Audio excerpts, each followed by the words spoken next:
Hi, I'm Melissa, and today we're going to talk about K-dramas. Yes. I'm sorry, I didn't know this was going to be happening today. I am ecstatic to be a part of this. Let me tell you my story.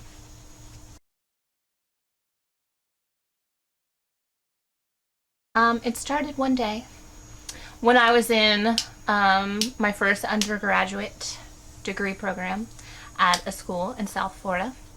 And as all undergraduate students do, and really just all levels of college, I was trying to avoid homework at all costs. So I naturally had a Netflix account. So while avoiding my homework, I decided I want to watch a scary movie. I love horror. So I'm looking in the horror genre category on Netflix, right? So I was like open to watching a foreign film. I ended up watching a Korean film with Lee Dong-wook. I want to say Lee so bad, but I think it's pronounced E. Sorry. Anyway, it was called Orang. So I watched it, subtitles and all, and I loved it. But I had no thought of like just pursuing things generally Asian. Boys generally Asian. What's up? But Netflix had other ideas for me. Because since you watched this movie, here are some suggestions. Literally a billion K-dramas started showing up in my feed. And I was like, whatever. Like, I'm open to it. Well, I eventually saw one called My Princess, starring Kim Tae-hee, I believe. So I was like, yes, I'll watch a drama about a princess, of course, because who doesn't love princesses? And like, I was like, I'm getting a Disney type of vibe because this is about a princess. So let's do it. So I did. And it wasn't my favorite drama. Honestly, I should probably rewatch it now that I'm a little more seasoned, but it wasn't my favorite. It was cute and I got sucked in and I had to keep watching it, obviously. But overall, I was not like, oh, this is the best thing I've ever seen. I was just very intrigued and like wanted to keep going. And then I was hooked. It just took one, and it wasn't even like my favorite thing of all time, but it just took one, and I was so intrigued by this like genre. So next step in ruining my life was to Google a list of like best K-dramas, like for beginners. What are the most popular ones? And I was like, all right, let's do it. Naturally, what do you think the most popular one is? Also, this was circa, I'm going to date myself right now, about 2010, 2011. So it was Boys Over Flowers, right? Again, not my favorite drama. K-drama world, don't kill me. But I couldn't stop watching them. They just suck you in, and your life is ruined.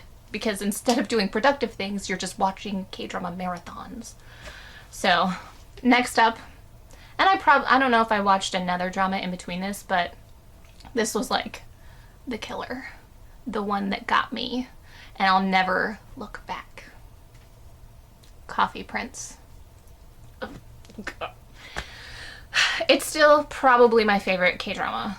It's up there with The Master's Son. Ugh, they're tied for first in my heart. But anyway, I'm sorry. Gong Yoo. What are you? What are you? I can't. He's so good looking. Like, what is that? How can someone be so attractive? And and he looks exactly the same 10 years later. Ridiculous. Anyway, I digress. Okay, and what is it? Yoon Eun-hee? I love her. Adorable. What a great show. And I loved it. I loved it. So beautiful. So, the feels. I can't every single time. And Gong Yoo is they're both so good. Like, the acting is just on point.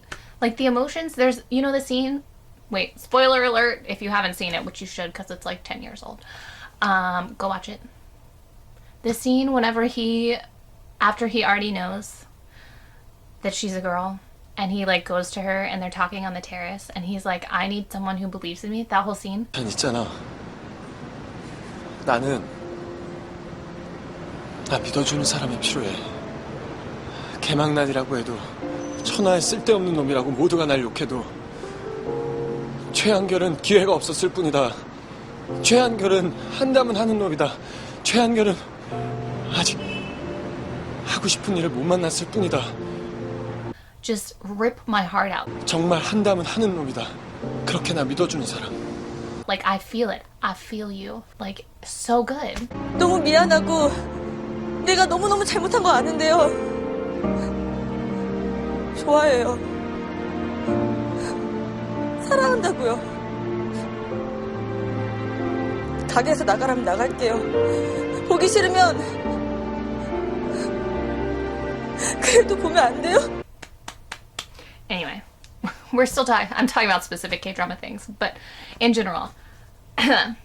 So after that, I was trying to find some show that was on a list, and it wasn't on Netflix, and it wasn't on Hulu, and so I ended up finding Drama Fever, and now I'm a premium subscriber. I love it. So that, along with Pinterest. Pinterest just blows up anything. Like, well, not even Pinterest, like Tumblr, the internet. The internet just blows up everything, right? And so anything that you're interested in, you just become like more of a fan because there's all these things, like all these relatable things on the internet about it. So that's what happened. That's how I got into K-dramas. And part of it, obviously, other than just watching it, is like my personal likes and dislikes. Like, I'm very conservative. Korea and generally like most of Asia is like societally like more conservative than we are here in the States, and I just love that about the K-dramas, that they're more conservative. And when I describe it to people, when I let people in on the fact that I'm just obsessed with K-dramas, I explain to them like this. I'm like, okay, yes, it's in a foreign language, and yes, you have to read subtitles, but that doesn't matter. You like forget that you're doing it. Because it's like as if an American soap opera and Disney movies had a baby. That is what a K-drama is. That's what Asian dramas are. They're just so like innocent, and I love it. I mean, sometimes they're not so innocent, but you know what I mean? Like, still, a lot of things in like Western television are like very graphic, and it makes me uncomfortable. That's just me, sorry. They're good, like they're still good, and I'm not like trying to say that they aren't or like dissing the acting's superb, you know, like all the production values, like whatever. It's great. But I get uncomfortable whenever I'm essentially watching a show and then it turns into pornography. Sorry. It makes me uncomfortable. And then also there's this like trend that's happening where all the protagonists of the stories should be antagonists.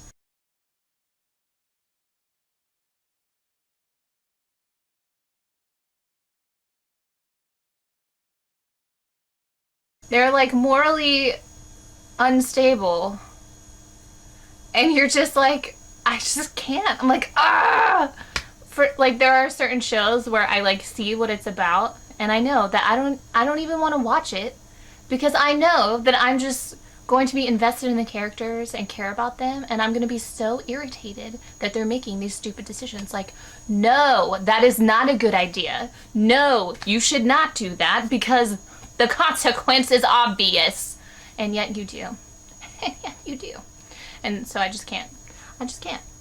And that happens with no matter what show you're watching. Everyone, even in K-dramas, you're just like, why? But it's just on a different level. Anyway. What? Right. Okay. The other part 2 of that. Yes, I'm conservative, and I just love the feel-good, like, innocence of the K-dramas. There's always like they, you know, the underdog, you know, good triumphs over evil. You know, you work hard and it pays off. Like, your dreams really do come true. Not always, but you know what I mean. And essentially, they're just Watch K-dramas. They feel good. Who? Hey Dre, what up? Hello. Sorry, this is not about K-pop. If you guys like K-pop, I would also recommend Jerry KML. It's great, hilarious. We should be friends. I live in Florida too. So, I digress. This is my brain. I'm so sorry. Okay, right. Part 2 of me personally loving K-dramas is also in America. Our shows last for like seasons. Many, many seasons. And so the problem I have with that is like 90% of the time you are invested in these characters and the storyline, and you want so-and-so to end up with so-and-so, and this to happen and that to happen, and it's slowly happening, and then all of a sudden, to keep it interesting, they have to throw this giant wrench in the plot and ruin your life. You know, everyone dies. People get together and then something ruins it, or they die, or they hate each other, or they cheat on each other, or whatever it may be. They ruin it. And you're just like, So, after that happened too many times, I was like, sick of it. Sick of it. Sick of it. Not that I still don't watch some American, like, network television. Then I mostly just watch K-dramas. Or nothing at all, because I'm in grad school. And ain't nobody got time for that. Ain't nobody got time for that. But here I am, wasting my time doing Korean interest videos, right? What? Okay, so anyway, K-dramas are not like that. It's all one plot, one storyline, and yes, it's like 25 hours of your life, but it's like one big movie where there's like a progression and then it ends. And it's resolved, and it's over, and it's tied up with like a bow. And whether you like how it ends or not, you're still satisfied because it's over. It's done. I love it. So anyway, how did you get into K-dramas? All you international fans, how did it happen? I want to know. Comment down below. Let's start a discussion. That's why I'm doing this YouTube channel, so that I can meet people. Hello. Up next, how did I get into K-pop?